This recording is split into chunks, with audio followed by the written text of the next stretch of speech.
हर हर महादेव। जय श्री राम। आज हम आपके लिए एक कहानी लेकर आए हैं जिसका नाम है बेटी का नसीब। लाजो गांव के कुएं से पानी भरकर घर की ओर जा रही थी। रास्ते में उसे दूर से एक बुजुर्ग आते दिखे। जब वे पास आए तो उन्होंने कहा, बेटी मुझे थोड़ा सा पानी पिला दो। लाजो ने कहा, हाँ हाँ बाबा, क्यों नहीं, ये लीजिए पानी पीजिए। यह कहकर उसने पानी का घड़ा हाथ में लेकर उन्हें पानी पिला दिया। पानी पीकर बुजुर्ग ने उसका धन्यवाद दिया और आगे चल दिए। कुछ देर बाद लाजो घर पहुंची तो देखा वे बुजुर्ग और उसके पिता खाट पर बैठे थे। रामधन जी, जो कि लाजो के पिता थे, रतनलाल उनके ही पुराने दोस्त थे, जो कि दूसरे गांव में रहते थे। कई साल बाद वे रामधन से मिलने आए थे। रामधन जी ने जैसे लाजो को देखा, वो बोले, ले भाई रतनलाल, आ गई मेरी बेटी। इसी के बारे में पूछ रहा था ना, बहुत ही होशियार बच्ची है। बस मेरी गरीबी और इसकी माँ के ना रहने के कारण इससे इसका बचपन छिन गया।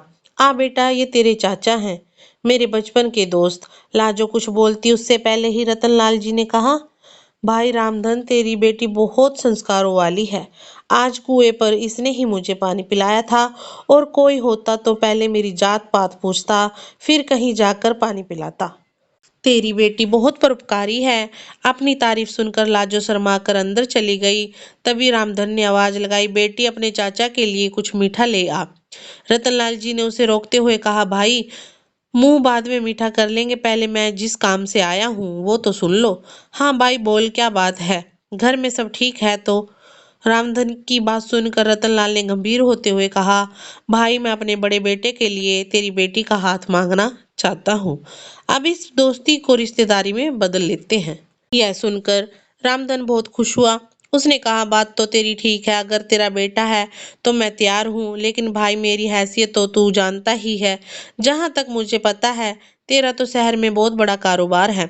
कहाँ मैं कहाँ तू। रतनलाल जी ने कहा, पैसे की तू चिंता मत कर, मेरे बेटे के लिए कई बड़े घरों से रिश्ते आए, लेकिन मैं एक ऐसे बच्चे को अपने घर की बहू बनाना चाहता था जिसमें संस्कार हो। वो मैंने तेरी बेटी के अंदर देख लिए हैं।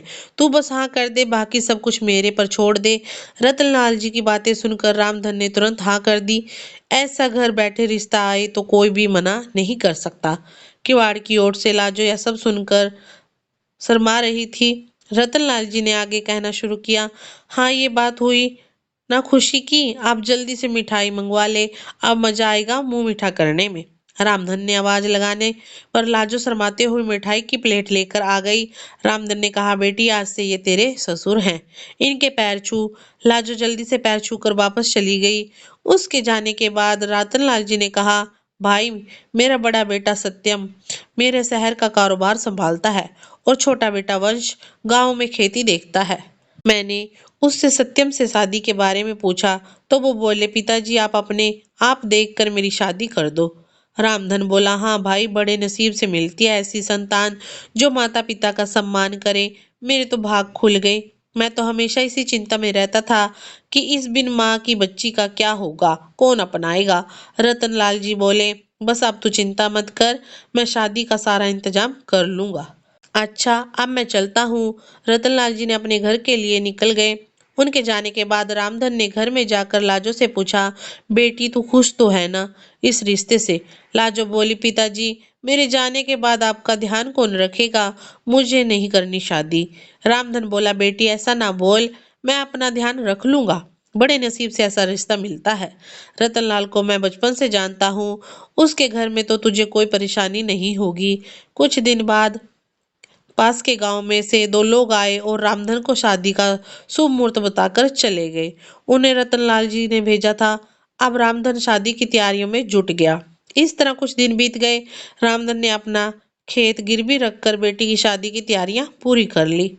शादी से एक सप्ताह पहले एक दिन रामधन अपने सिमधी से मिलने उनके गांव पहुंच गया। रतनलाल जी ने उसे देखकर गले लगा लिया।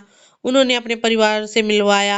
अपने होने वाले दामाद सत्यम से मिलकर रामधन बहुत खुश हुआ। रतनलाल जी ने कहा, भाई तू यहाँ आया है, जरूर कोई बात है, बता क्या बात है। रामधन हाथ जोड़कर बोला, नहीं भाई, मैं तो बस ये बताने आया था कि मैंने शादी की सारी तैयारियां कर ली हैं। आप एक बार आकर देख लो, कुछ कमी लगे तो मुझे बता देना, जिससे अपने मेहमानों के सामने आपको शर्मिंदा ना होना पड़े। रतनलाल जी ने कहा, हाँ हाँ मुझे पता है, तेरे पास एक खेत था, तूने वो भी गिरवी रख दिया। उसी पैसे से सारी तैयारियां की हैं। तुझे मुझ पर भरोसा नहीं था क्या? जब मैंने कह दिया था मैं शादी की तैयारियां कर लूंगा, फिर तूने ये सब क्यों किया? रामधन आश्चर्य में पड़ गया। वह बोला, माफ करना भाई, लेकिन बेटी की शादी के लिए कुछ तो मुझे भी करना चाहिए। रामधन यह कहकर रोने लगा। उसकी आंखों से आंसू बह रहे थे। तभी रतनलाल जी ने अपने छोटे बेटे वंश को बुलाया और इशारे से कुछ समझाया। कुछ देर बाद रतनलाल जी ने रामधन के कंधे पर हाथ रखा। रामधन ने सिर झुकाए शर्मिंदा हुआ बैठा था। रतनलाल जी ने कहा, ले भाई अपनी अमानत, दोबारा फिर कभी ऐसा मत करना। यह कहकर उन्होंने खेतों के कागज रामधन के हाथ में रख दिए। रामधन ने देखा, अरे ये क्या, ये तुम्हें कागज कहाँ से मिले? मैंने तो इसे गिरवी रख दिया था, ये आपके पास कहाँ से आ गए? रतनलाल जी ने कहा, वंश आस पास के गांव के सभी लोगों को जानता है। उनमें से एक ने खेत गिरवी रखने वाली बात हमें बता दी थी, वही यह कागज छुड़वा कर लाया है। रामधन की आंखों से आंसू बह रहे थे। रतनलाल जी ने उसे गले लगा लिया और बोला, भाई खेत ही गिरवी रख देगा तो कर्जा कहाँ से चुकाएगा और खाएगा कहाँ से? आगे से ऐसा कुछ मत करना। मैं अपनी बेटी लेने आऊंगा, बस तुम मिठाई बढ़िया सी बनवाना। यह सुनकर सब लोग हंस पड़े। रतनलाल जी ने आवाज लगाई, वंश। वंश ने 50,000 रुपए लाकर अपने पिता के हाथ में रख दिए। रतनलाल जी ने कहा, ले भाई शादी की तैयारियां कर। और वंश इन्हें घर छोड़ा। और हाँ सुन भाई, कल हम 4-5 आदमियों को तेरे घर भेजेंगे, वो सारा काम संभाल लेंगे। बस तू चिंता मत करना। रामधन कुछ बोल नहीं पा रहा था। उसके मुंह से बस इतना ही निकला, मेरी बेटी के नसीब खुल गए। यह कहते ही वह कुर्सी पर बैठे बैठे लुढ़क गया। इतनी खुशी बर्दाश्त नहीं कर पाया, उसने अपने प्राण त्याग दिए। रतनलाल जी ने उसे संभालते हुए, इससे पहले वह दुनिया छोड़ चुका था, रतनलाल जी ने अपने दोस्त से लिपट कर रोते रहे। वे अपने दोस्त की अंतिम यात्रा लेकर उसके गांव पहुंचे। लाजो को जब यह पता लगा कि रोते रोते बेहोश हो गई। रामधन का अंतिम संस्कार किया। रतनलाल जी ने अपने परिवार के साथ वहीं रुक गए। 13वीं के एक सप्ताह बाद उन्होंने सादे तरीके से सत्यम और लाजो की शादी एक मंदिर में करवा दी। लाजो के चमकते नसीब की खुशी से